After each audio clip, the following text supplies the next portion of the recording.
We're going to turn over to the book of John. We've been looking for, we've been looking at these questions Jesus asked for some time.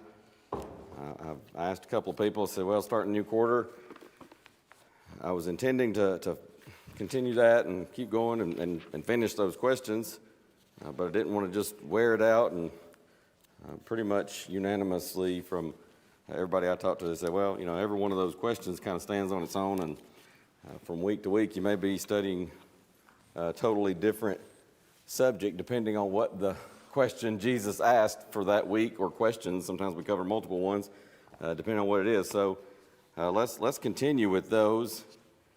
And the last one we covered last week was,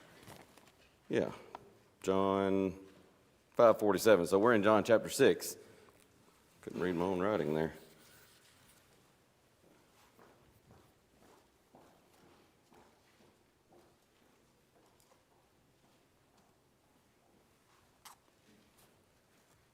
Jesus he healed this man in chapter 5 on the Sabbath, and by the way, that whole, I don't know, for lack of a better term, I guess, incident is going to, it'll have kind of a trickle-down effect for several chapters.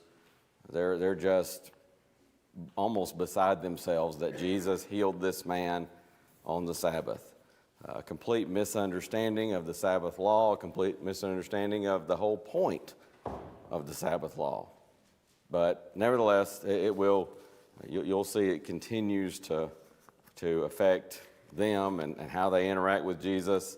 And it really is one of those things that is kind of a turning point in the earthly ministry of Jesus, because early on, a lot of the people are all about Jesus. Hey, this is the Messiah. And then it's like they slowly start to realize, some more quickly or more slowly than others, but they start to realize he's not about overthrowing Rome.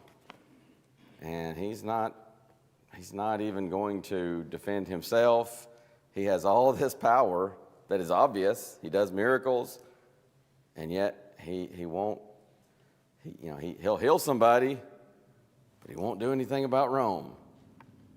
And you kind of, again, it's easy for us looking back, not to excuse the behavior, but it's easier for us looking back, for us looking at someone else, to see in them just how utterly ridiculous that is. Like, you're upset that he's using his powers to help people, but he won't use it to hurt people, as in like killing Roman soldiers or overthrowing Rome, period. And it just makes them angry more and more, and it'll eventually, of course, reach sort of a fever pitch. But in John chapter 6, he's going to, I don't know if I can get to John chapter 6 on here. There we go. Sometimes I have to remind myself how to use this. In John chapter 6, Jesus is going to feed the multitude, feeding of the 5,000, as we often call it. This is, we pointed out before, it's I'm pretty sure, I know it's recorded in all four gospel accounts. I'm trying to remember for certain I believe, if I'm not mistaken, it is the only miracle of Jesus that is recorded in all four gospel accounts, which is makes it sort of stand out as unique. But the question comes in verse 5. Jesus has defended himself, his oneness with the Father, his sonship, being the Son of God, and they understood what that claim meant. Claiming to be the Son of God meant that he was God in the flesh, and they became upset about that. And so he begins to give those witnesses, and we talked about that in our last class. But after these things, verse 1 of chapter 6 tells us he went over the Sea of Galilee, which is the Sea of Tiberias. That last little phrase of verse 1 is significant, because sometimes you'll run across in Scripture, reference to the Sea of Tiberias. It's like, well, what is that? Well, there you go, it's the Sea of Galilee. But just pointing out that those are the same things, Sea of Tiberias, Sea of Galilee. And then he says, a great multitude followed him because they saw his miracles which he did on them that were diseased. They see what Jesus is doing, the miracles he's doing, how he's helping people. And Jesus goes up into a mountain. There he sat with his disciples. The Passover, a feast of the Jews, was nigh, verse 4 tells us. Remember, I think it was last week we talked about this. You can date Jesus' earthly ministry by the Passover feasts that are recorded. Then verse 5, when Jesus then lifted up his eyes and saw a great company coming to him, he saith unto Philip, whence shall we buy bread that these may eat? So he sees a great company, is the way John records this, coming to him. And so he asks Philip, to sort of paraphrase, what are we going to do about this? Got a lot of people here, Philip. What are we going to do? Where are we going to buy bread for these folks to eat? And of course, verse 6 tells us this, he said, to prove him, for he himself knew what he would do. And so the first question of chapter 6, we've got, I left my other sheet in there. I'm going to have to get it.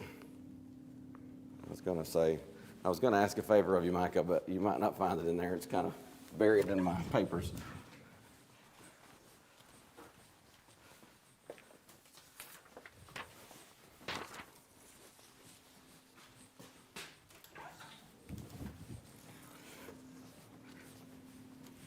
Brother Dave Leonard and I were talking one time about messy offices, and he says it's organized chaos. he says his wife will get on him sometimes about his messy office, and I'm like, well, yeah, I have the same problem. But he said, I know right where to go. I know right where to get something. I said, yeah, I do too. So I'd run out of paper on this sheet. All right, so chapter 6, 1, 2, 3, 4. I was thinking 3. I wanted to double check myself, so I'm glad I did. But this is the first of 4 questions in John chapter 6. So Jesus is this question, of course, is asked directly to one individual, to Philip. And he asks him, where are we going to get bread that these may eat? But he's saying this to King James says, prove him, test him. And he's kind of, we might say, opening an opportunity to lead into this miracle. Jesus knows exactly what he's going to do, of course. It's interesting also that when you compare Mark's account, Mark chapter 6, Jesus he's crossed Galilee to the eastern side, and one of these days I need to bring, just save a PowerPoint so we can kind of look at a map of some of these. Just sort of helps. But if you want to visualize it, I'm a visual person. It always helps me. But most Bibles have maps in the back. And you can find one, usually it'll say something about Jesus' ministry or the time of Jesus. If I can find that. Here's Jerusalem in the time of, that's David. Jerusalem in New Testament times. The Holy Land in the time of Jesus. So if you look at a map like that, you find the Sea of Galilee. It's up in the northern part of Palestine. The Jordan River runs south all the way down to the Dead Sea and empties into the Dead Sea. So up there in the northern part, Galilee, when it says they went over the Sea of Galilee here, they're going over to the eastern side. And comparing Mark's account in Mark chapter 6, they're going over there with the idea of getting some rest. That's the passage in 6:31, I believe it is, where Jesus says, come ye yourselves apart into a desert place or a deserted place and rest a while. And Mark adds the inspired note, for there were many coming and going, and they had no leisure so much as to eat. And Jesus says, you need to take a break. So they kind of go over there with the idea of getting some rest. But this great multitude follows. Well, why the great multitude? Well, they've seen his miracles, as we just read there in John. The Passover is near. The crowds are going to be increasing in the area because the Passover is near. And again, you see Jesus' omniscience. He knows exactly what he's going to do. He knows exactly when.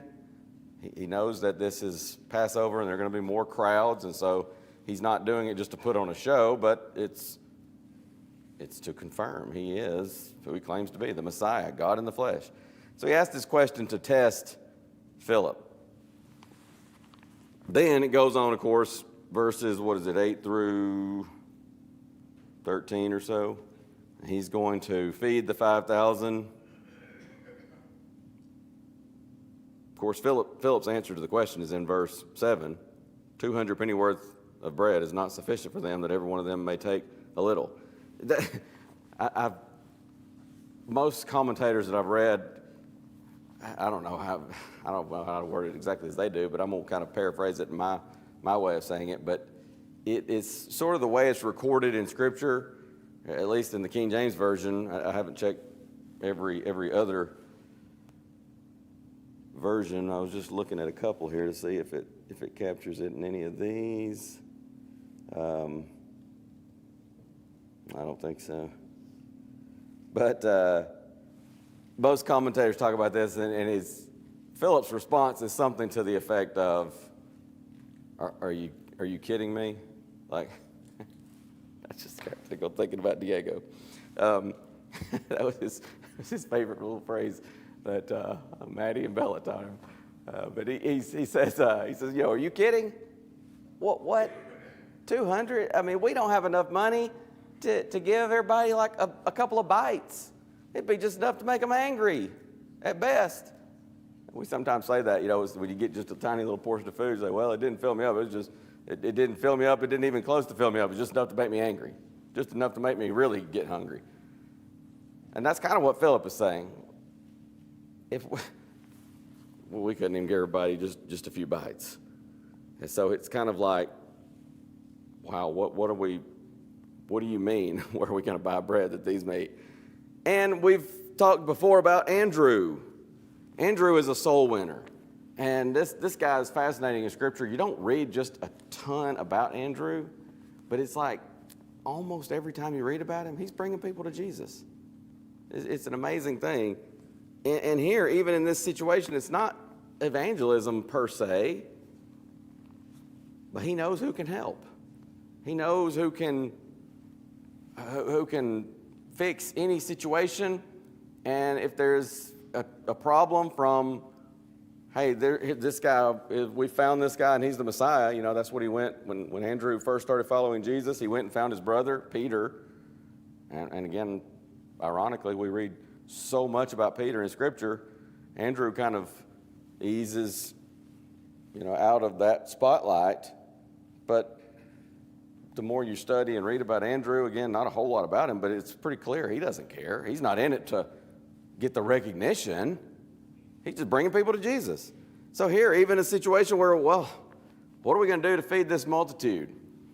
And maybe Andrew is standing there as Jesus is talking to Philip, and he says, "Hey, Philip, where are we going to get bread to feed all these people?" I mean, you could just imagine them looking out, and there had to be times where Jesus' disciples look out at the crowds, and they're like, "Wow, just look." If you've ever been somewhere where there's a big crowd, and especially if you happen to be in a situation where at some point you look out on the crowd, and you see this massive crowd, and you're kind of like, whoa, it's a lot of people.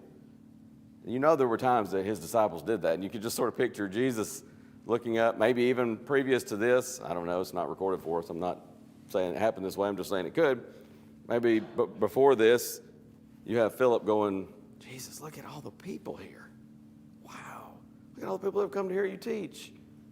And Jesus looking out, and maybe Andrew standing there with him and looking, and they're Jesus says, "Where are we going to get bread to feed all these people?" And Philip says, "We don't have enough even to give everybody a few bites."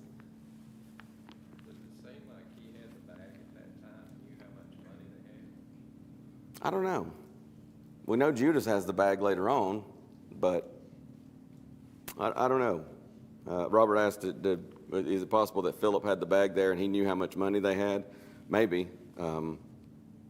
I don't know. I don't know if we could say for sure on that one way or the other.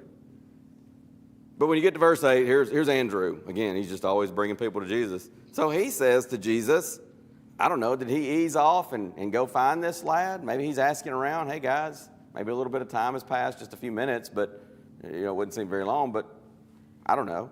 Maybe he knew some young man. Maybe he'd been out among the crowd or something and had seen this young fella. However he knew this fella has 5 barley loaves and 2 small fishes. And even Andrew's going to ask the question, what are they among so many? He says, I don't know how this could do much, but I'm bringing this fellow to Jesus because who knows? I know Jesus can do amazing things, and even with a little bit. And so I'm just going to bring this fellow to Jesus and let Jesus take it from there. And of course, that's exactly what happens. But he brings him to Jesus. Here's this fellow. He's got 5 barley loaves. I don't know if there's any real significance to it here in this passage, but barley loaves is indicative of what? Anybody remember this? We've talked about it once or twice, maybe. Yeah, it was poor. It was poor man's bread, barley bread. If you had a little bit more means, you'd make your bread out of wheat. And so this was the poor folks' bread, and he's got 2 small fish. By the way, we're in the book of John. What was John's occupation? He was a fisherman. Well, I was going to say what was his former occupation, but it was still his occupation. He just changed what he was fishing for, right? He became a fisher of men. But John, a couple of different times in his gospel account, will be a lot more descriptive of the fish. I'm thinking of another occasion. What am I thinking of? I stirred to somebody. Anybody thought of this? Getting toward the end of the book, when Jesus has been resurrected, on the seashore. And John is going to say, when Jesus tells them, of course, Jesus is standing on the seashore. They don't know at that point that it's him. Hey, you have any fish? No. Fished all night. Haven't caught anything. What was that little kid song? Fished all night, caught no fishes. He says, cast your nets on the other side.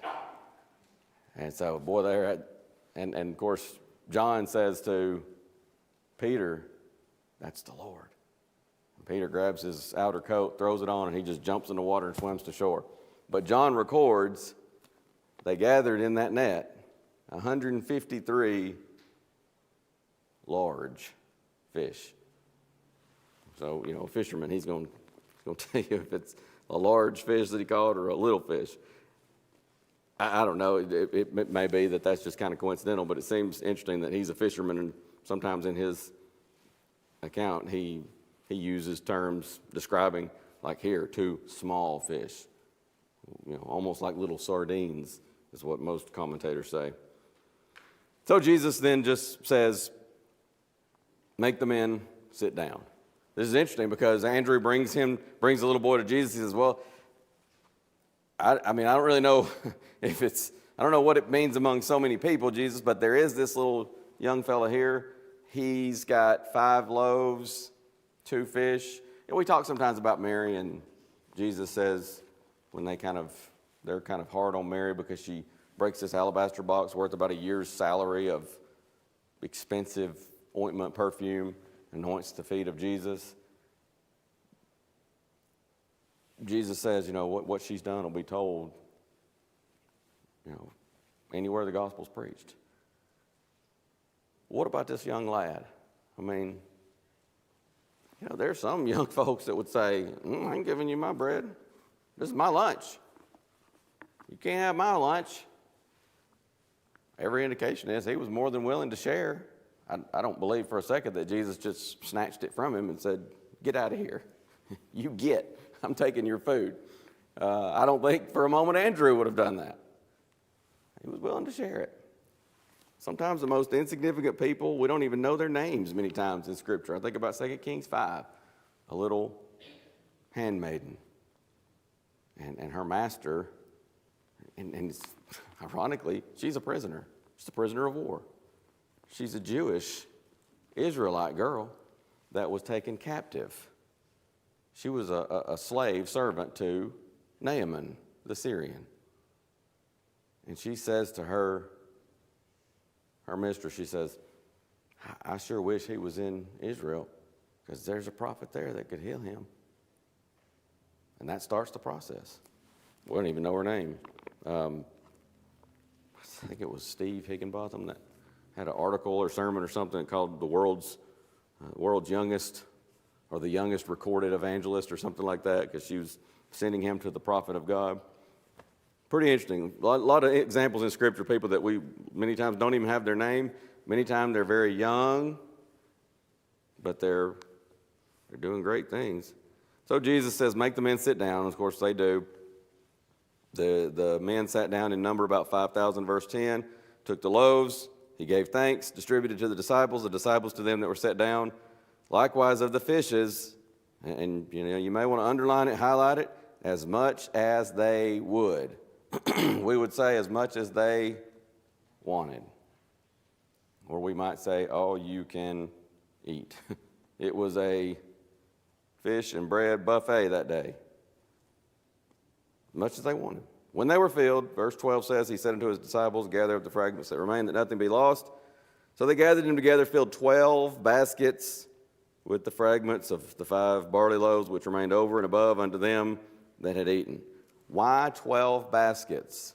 Could Jesus have done this so that it came out exactly, and just as the last person finished up, maybe wipes his mouth and says, I don't think I could eat another bite. And they say, well, good thing, because it just so happens we completely finished up.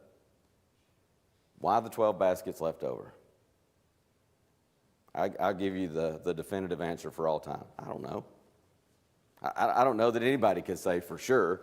I think I've heard a lot of good guesses, and I was going to say I wouldn't say I got my own guesses, but from what I've read and studied, I think several of them are plausible, if not likely.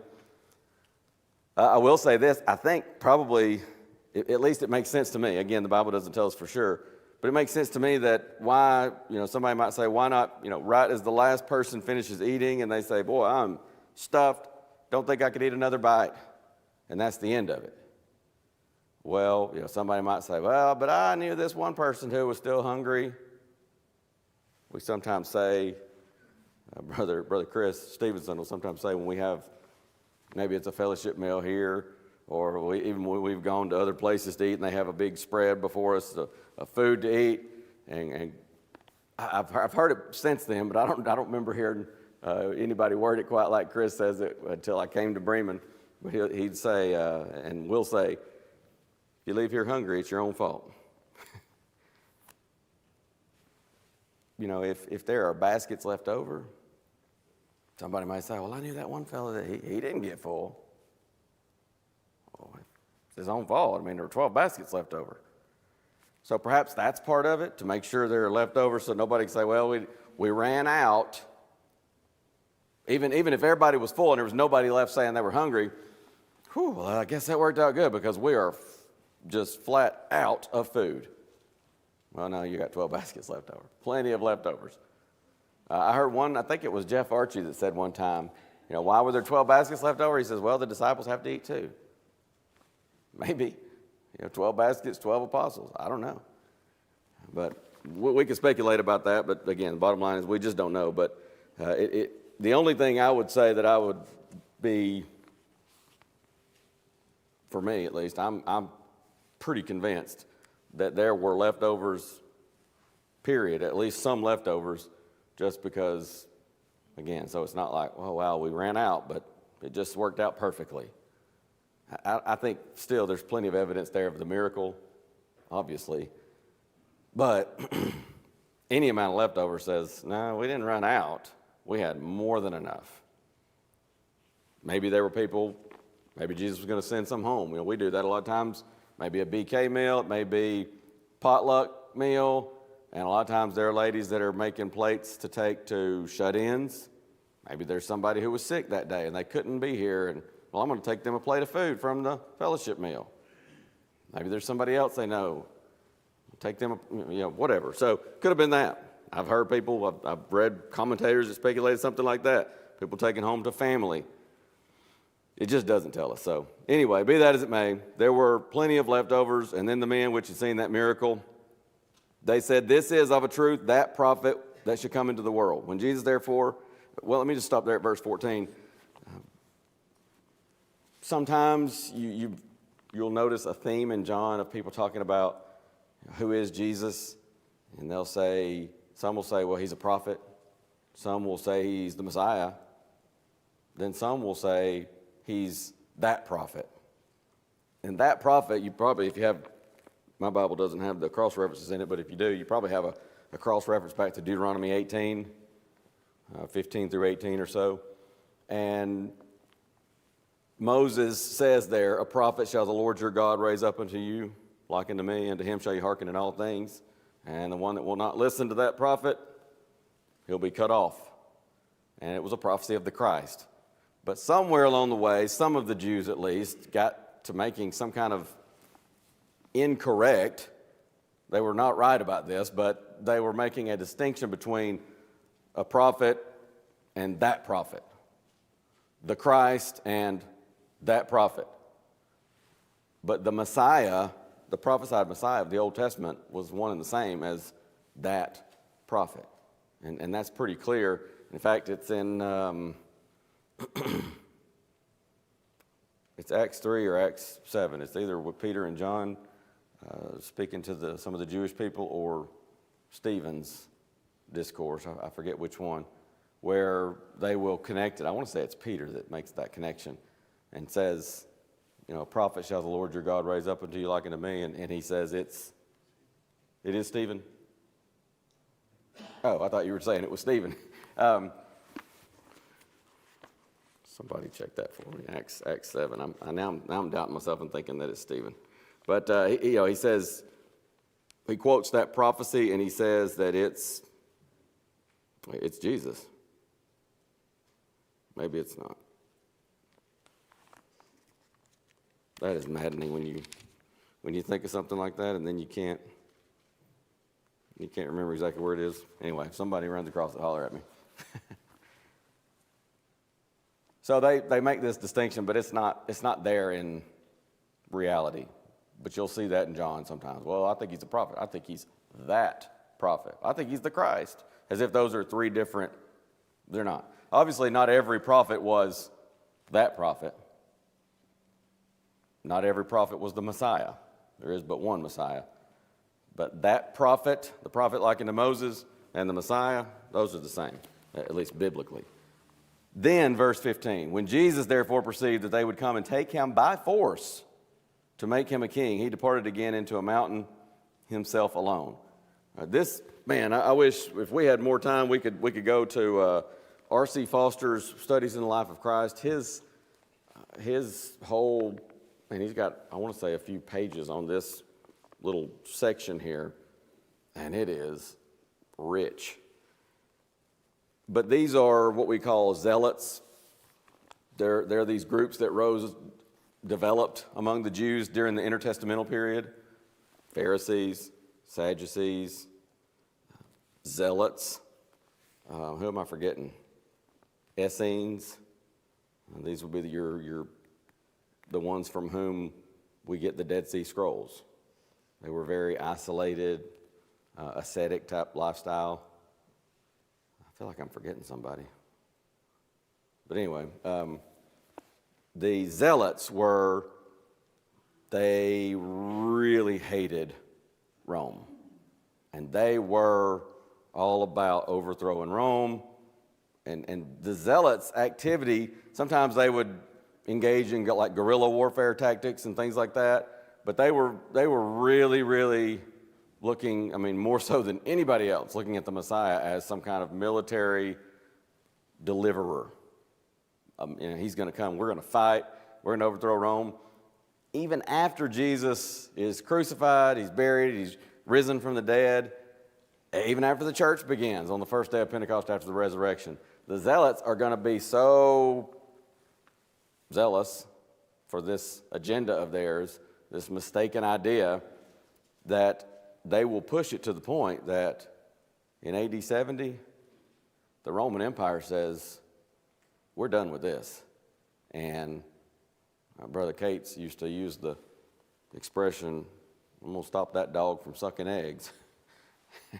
And they said, I'm going to break, the Roman Emperor Vespasian, he says, I'm going to break these Jewish folks. And of course, he just lumped in all the Jews with him. And he says, I'm going to break them from this nonsense. because they were constantly, sometimes they'd pick off a Roman convoy or something like that, and just, it was all the time. They knew they couldn't go toe-to-toe with Rome, so they'd do these things, but Rome knew who it was. And so Vespasian says enough. He sends his son Titus with a massive army. They surround Jerusalem, and they utterly destroyed Jerusalem. A few holdouts went to Masada. They held out there. Great article on ChristianCourier.com if you want to read that by Wayne Jackson about the last stand at Masada. And am I getting that right? Somebody that's from my history folks, it is Masada, right, Scott? Yes. Okay. And so this last little group of holdouts that ironically is kind of strange twist there. They end up, I think they cast lots, and a guy's chosen, and he has to kill everyone because they knew they were not going to escape. But they didn't want to die at the hands of Romans. They hated the Romans that much. And so they said, we cast lots. This guy, he is going to kill everybody else. And then he had to, in fact, I was trying to remember the good article there on Christian Courier. I was trying to remember the details. I think even because they didn't want to commit suicide because, that's not acceptable to God. And so they had to cast lots. Well, this guy will kill everybody. And then he was left. And I forget how he got around killing himself, but they had some workaround for that. And it turned out there were, I think, just a handful of women and maybe a few small children that had hidden themselves. And they kind of weren't on board with the whole, cast lots and let this guy kill us all. So they hid. And they actually managed to escape. But anyway, a very, very interesting, it's sad, but also very interesting when you read about the destruction of Jerusalem, but it's particularly that last little bit of holdouts at the stronghold of Masada. But these zealots, they want to take Jesus by force, make him an earthly king, and he's having none of it because he's not on board with their agenda. He's not about being an earthly king. This is about him going to the cross to die for the sins of man and to purchase redemption. It's not about an earthly fight or an earthly kingdom. And so then, of course, you have this section begins in verse 16 where Jesus is going to walk on the water. The next question will not be until all the way down in verse 61. Jesus walks on the sea. Of course, they're terrified, and they think that they are seeing a ghost or a spirit or something. Jesus says, it's I, be not afraid, in verse 20. They receive him up into the ship. This is unique in John's account, by the way. So there are other gospel accounts that record Jesus walking on the sea here. But John's account uniquely tells us when they received him into the ship there in verse 21, immediately they were at the land, the other side. And so Jesus is, I